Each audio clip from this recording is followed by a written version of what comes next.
మన ప్రభువును రక్షకుడైన యేసుక్రీస్తు నామంలో వందనాలు తెలియజేస్తూ ఉన్నానండి. ఈ సమయంలో మనం అనామికురాలు చేసినటువంటి యోగ్యమైన పని గురించి మనం ధ్యానం చేసుకుందాం. మార్కు సువార్త 14వ అధ్యాయము 3 నుంచి 9 వచనాల వరకు మనం చదువుకున్నట్లయితే అక్కడ ఒక సన్నివేశం ఉంటుంది. ఏంటి అనంటే, ఒక స్త్రీ మిక్కిలి విలువగల అచ్చజటామాంసి అత్తరుబుడ్డి తీసుకొని వచ్చి ఆ అత్తరుబుడ్డి పగలు కొట్టి ఆయన తల మీద పోయడం మనం చూస్తూ ఉంటాం. అప్పుడు అక్కడ ఉన్నవారు చాలా కోపపడి, ఎందుకు వేస్ట్ చేసావు, దీన్ని బీదలకు ఇవ్వవచ్చు కదా అని ఆమె గురించి సణుగుకోవటం మనం చూస్తాము. అప్పుడు ప్రభువు జోక్యం చేసుకొని, ఆమె జోలికి పోవద్దు, ఆవిడని ఎందుకు తొందర పెడుతున్నారు, ఈమె నా ఎడల మంచి కార్యము చేసింది, బీదలు ఎల్లప్పుడూ మీతో ఉన్నారు కాబట్టి మీకు ఇష్టం వచ్చినప్పుడు వారికి మేలు చేయొచ్చు, నేనైతే మీతో నేను ఉండట్లేదు కాబట్టి నా భూస్థాపన నిమిత్తం నా శరీరం ఇవ్వడానికి అభిషేకించింది అని చెప్పి సర్వలోకంలో ఎక్కడ సువార్త ప్రకటించినా కానీ ఈమె చేసిన పని జ్ఞాపకార్థంగా ప్రశంసించబడుతుంది అని వాక్య భాగంలో మనం చూస్తూ ఉంటాం. ఈ మొత్తం ఈ యొక్క పేర అంతా మనం చూసినట్లయితే ఈ విషయం గురించి రాయబడి ఉంటుంది. ముఖ్యంగా ప్రాముఖ్యంగా 6వ వచనం మనం చూస్తే, అందుకు యేసు ఇట్లనెను, ఈమె జోలికి పోకుడి, ఈమెను ఎందుకు తొందర పెట్టుచున్నారు, ఈమె నా ఎడల మంచి కార్యం చేసెను. మంచి కార్యం చేసిందంటే చూడండి, ఆదికాండం ఆరంభంలో దేవుడు సృష్టి చేసినప్పుడు ఆయన ప్రతి దాన్ని కూడా మంచిది మంచిది అన్నారు కదా. 6వ దినం ఇది చాలా మంచిది అన్నారు, వెరీ గుడ్ అన్నారు. ఎందుకు అంటే తన పోలికలో ఆదాము అవ్వలు చేయడం చాలా మంచి పనిగా దేవుడు భావించుకున్నాడు. ఆయన మంచి చేయడమే కాదు కానీ తన పిల్లలమైన మనం కూడా మంచి చేయాలని ఆయన కోరుతూ ఉన్నారు. ఈరోజు మనం చదువుకున్న వాక్య భాగంలో ఉన్నటువంటి స్త్రీ ఒక అనామకురాలు. అనామకురాలంటే నామం లేనిది, పేరు ఏమీ రాయబడలేదు. మంచి కార్యం చేసిందని దేవుడు ఆమెను అభినందించడం ఎంత గొప్ప విషయం అండి. మంచి కార్యం చేస్తే దేవుడు నిన్ను నన్ను కూడా అభినందించడానికి సిద్ధంగా ఉన్నాడు. ఆమె ఏమి మంచి కార్యం చేసింది, ఆయన అభినందనలకు ఎందుకు పాత్రురాలైంది అనేది మనం చూద్దాం. ఈ కార్యం ఎక్కడ జరిగింది అంటే బేతనియలో జరిగింది, సీమోను ఇంటిలో జరిగింది. సీమోను అంటే ఒక కుష్ఠరోగి. కుష్ఠరోగులను ఆ దినాల్లో శాపగ్రస్తులుగా అంటరాని వారిగా చూసేవారు. అటువంటి ఇంటికి యేసయ్య భోజనానికి వెళ్ళడం మనం చూస్తూ ఉన్నాం. అది యేసయ్య యొక్క ప్రేమ, రోగుల పట్ల పాపుల పట్ల ఆయనకున్న ప్రేమ ఈ సన్నివేశంలో మనకి వ్యక్తమవుతూ ఉంది. చూడండి, మనం అనామికురాలు అని ఎందుకు అన్నామంటే మత్తయి సువార్తలో ఈ విషయం రాయబడి ఉంది 26వ అధ్యాయంలో, కానీ పేరు ప్రస్తావించలేదు. మార్కు కూడా పేరు చెప్పలేదు. లూకా అయితే ఏమన్నాడనంటే పాపాత్మురాలైన స్త్రీ అన్నారు, కానీ మరి 6వ అధ్యాయంలో పేరు చెప్పలేదు.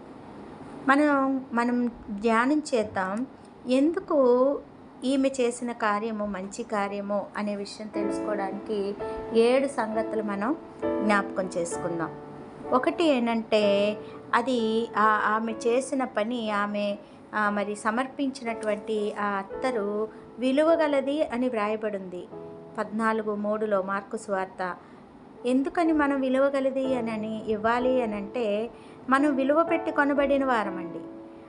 ఆయన యేసయ్య మనం ఎంత విలువ పెట్టి కొనబడ్డామంటే, యేసయ్య యొక్క ప్రాణమంత విలువ, మన విలువ యొక్క ఖరీదు ఎంతంటే యేసయ్య యొక్క ప్రాణమంత విలువ కలిగిన వారు మనము అంత విలువైనటువంటి ప్రాణాన్ని మన కొరకు ఇచ్చినటువంటి మరి యేసయ్యకి విలువలేని వాటిని సమర్పించి మనం దుఃఖపరుస్తూ ఉంటాం చాలాసార్లు.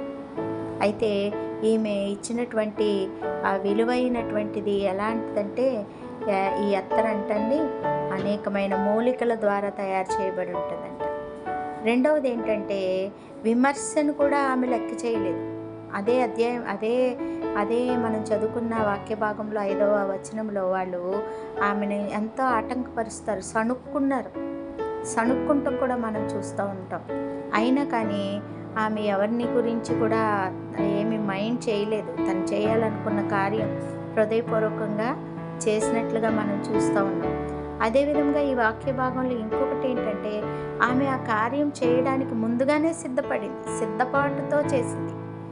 దాని విలువ చెప్పారండి. 300 దీనారాలు. 300 దీనారాలు అని అంటే ఒక సంవత్సరపు కాలపు ఆదాయం అంటండి అది. సబ్బాతు దినం మినహాయించి 300 రోజులు వారు పనిచేస్తే మరి కష్టార్జితం అనమాట. వారు చేయగా వచ్చిన కష్టార్జితం. ఆ కష్టార్జితంతో మరి ఆమె ఏం చేసిందంటే ప్రభువుని కనపరిచినట్లుగా చూస్తాం కదండి. అలాగే మనం ఏం చేయాలి? మరి పరీక్షలకు వెళ్ళేటప్పుడు సిద్ధపడతాం, ప్రయాణాల కొరకు సిద్ధపడతాం, ఏమన్నా నిర్మాణాలు చేసుకోవాలంటే సిద్ధపడతాం. కానీ మనం దేని కొరకు సిద్ధపడాలంటే ప్రభు యొక్క కార్యాలకి, ప్రభు రాకడికి మనం సిద్ధపడాలని చెప్పి ఈమె మనకి నేర్పిస్తుందన్నమాట. యూదులకి ఒక ఆచారం ఉందండి. యూదులు గృహానికి ఎవరైనా వస్తే వారి తల మీద 2-3 చుక్కలు అత్తరు వేస్తారంట. ఈ విధంగా వాళ్ళ ప్రేమని వ్యక్తపరుస్తారు. అప్పుడు ఆ క్రీస్తు యొక్క పరిమళ వాసనతో మరి మన గృహమంతా నిండాలి అని అంటే మనం కూడా విలువైంది ప్రభు కొరకు ఇవ్వడానికి సిద్ధపడి ఉండాలి. 4వదిగా ఈమె చేసినటువంటి కార్యం ఏంటంటే తన శక్తి కొలది చేసిందంట. శక్తికి మించి కూడా చేసింది. 8వ వచనంలో మనకు కనపడుతూ ఉంటుంది. తర్వాత 5వదిగా ఏంటంటే ఆమె సువార్త కొరకు, సిలువ కొరకు చేసినట్లుగా అదే అధ్యాయము 8-9 వచనాలు తెలియజేస్తాయి. ప్రభువే చెప్పారు, యేసు మరణించక ముందు భూస్థాపన నిమిత్తం ముందుగానే అభిషేకించినట్లుగా మరి ప్రభువే చెప్పారు. ఇంకొకటి ఏంటంటే ప్రభు యొక్క జనన, మరణ, పునరుద్ధానాలు మరి సర్వలోకంలో ఎక్కడ సువార్త ఉంటే, ఎక్కడ ప్రకటించబడితే, అంటే ప్రభు యొక్క జనన, మరణ, పునరుద్ధాలని తెలియచేయడమే సువార్త కదండి. ఇది ఎక్కడ సర్వలోకంలో ఎక్కడ ఈ విషయం ప్రకటించబడుతుందో అక్కడ ఈమె జ్ఞాపకం చేసుకోబడుతుంది అని చెప్పి ఆయన వాగ్దానం చేశారు కదండి. ఇంకా ఏమని చెప్తున్నారంటే అనవసరమైన వాటి కొరకు మనం ఇస్తాము, కానీ సువార్త కొరకు మనం ఇవ్వాలి. తర్వాత ఈమె చేసిన కార్యంలో ప్రేమ ఉంది, అభిమానం ఉంది, అందమైన కార్యం, అది యోగ్యమైన కార్యముగా ప్రభు ఎంచారు దాన్ని. ఇంకా ఎలా చేసింది ఈవిడ? చాలా హడావుడి చేస్తాం కదండి. మనం ఏదైనా ప్రభు కొరకు కార్యం చేసినప్పుడు చాలా హడావుడి, హంగామా, చాలా మరి దాన్ని చాలా అందరికీ తెలిసేలాగా ఎగ్జిబిట్ చేస్తాం. కానీ ఈమె చేసిన కార్యము హడావుడి లేకుండా చేసిందండి. ఎలా చేసింది? మౌనంగా చేసింది, మౌనంగా ప్రేమించింది, మౌనంగా ఆరాధించింది.